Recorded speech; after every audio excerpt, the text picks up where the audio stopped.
আসসালামু আলাইকুম। দেখুন আমাদের কত সুন্দর গ্রাম, অনেক সুন্দর। আর এখানে ক্ষেত বাড়ি অনেক সুন্দর।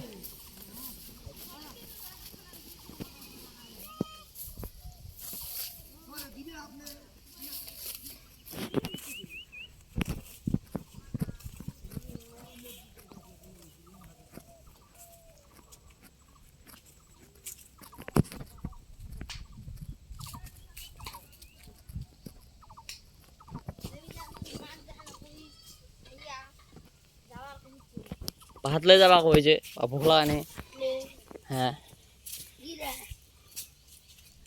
তো এই ছিল আজকের ছোট্ট ভিডিওটি ভালো লাগলে লাইক, শেয়ার, সাবস্ক্রাইব করবেন। সবাই ভালো থাকবেন। দেখা হচ্ছে পরবর্তী নতুন কোনো ভিডিওতে। ধন্যবাদ।